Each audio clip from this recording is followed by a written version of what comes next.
Yo, Elliot.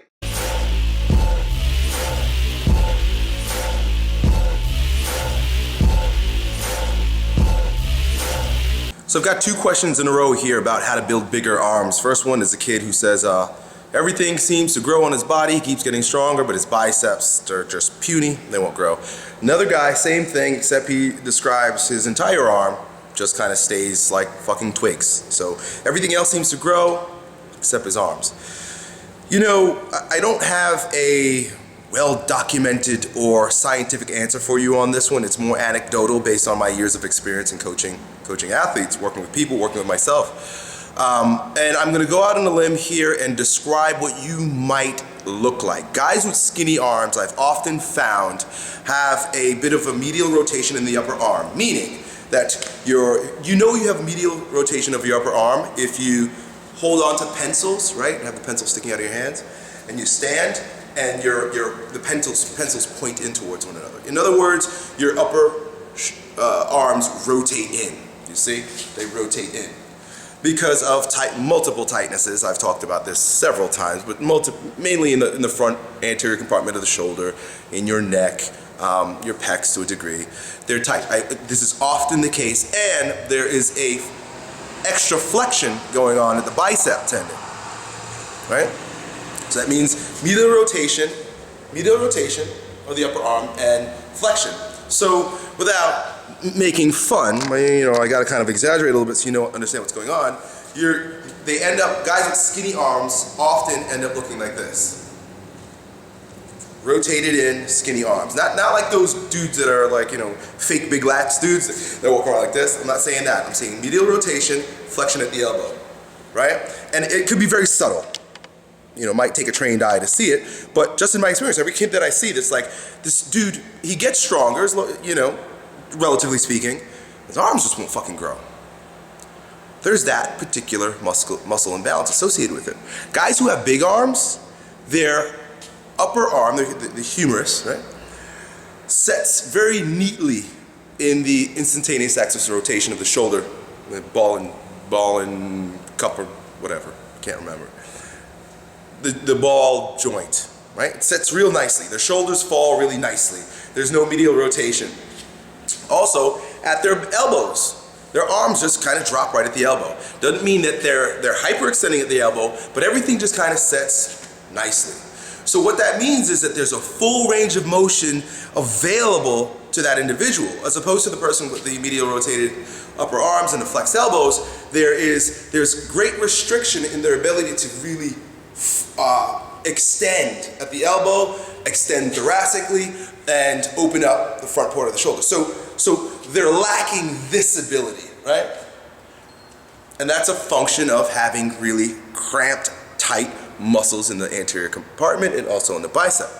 Now what does that have to do with guys not with the inability to build their arms? Well, it means that you're not able to access the full mechanical expression of those particular muscles because they're short and tight, right? And you could just imagine, I'm going to give you a little bit of a diagram here with my fingers. You could just imagine that if this is I think they call them actin and myosin fibers, right? They're little fibers within your muscle. All of your muscles have this.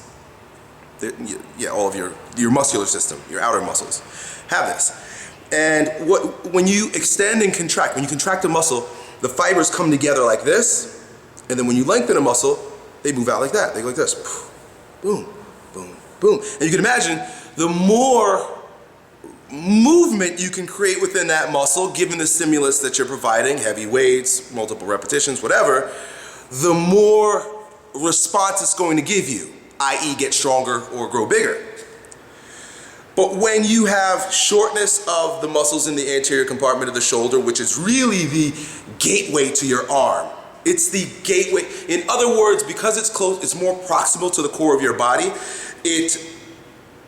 shit rolls downhill. Because up here, you have dysfunction. Down through your entire hand, down to your fingertips, you're going to be dysfunctional. Dysfunction in the ankles and wrists often stem from dysfunction within the core, everything surrounding the spinal cord. So you're already screwed because the shoulder is dysfunctional, which probably means that the thoracic spine and the cervical spine is all dysfunctional. You're probably very dysfunctional at the core. And then it allows for greater dysfunction, or the expression of the dysfunction, to seem greater out on your limbs. Okay? And then of course the bicep tendon is short. But I'm saying that the bicep tendon is short because the shoulder is impacted. It's fucked up. So what you gotta do is, if you want bigger muscles in your arms, you gotta stretch them. What I would invite you to do is to begin a corrective stretching routine that involves stretching the anterior compartment of the shoulder, meaning your pecs, your delts, I would begin stretching the upper trapezius, the rotators of your neck. You should be able to get full range of motion in your neck, moving all around. I'd work on that. I'd lay over the bioenergetic stool like I teach you, or foam roll your thoracic, opening up your ability to extend at the spine. Notice, I didn't tell you the bicep yet. I want you to work from the inside out, so work on the shoulder and the core. And then, of course, stretch your freaking bicep. Hand against the wall, I've done videos about this, and extended, boom. By the way, sort of a commercial, I have an entire course that's about muscular imbalance and correction, which is called Advanced Neuromuscular Strength. It's usually a link down below, and also on my blog. You know, if you want to do your own research and watch my 1,000 videos and put it together yourself, great, because, you know, I give you all this information for free. I just give you guys this stuff. But if you want a course that has it all laid out for you, that's why I put that together for you. But anyway, that's it, dude. What I would invite you to do is to soften and lengthen those muscles.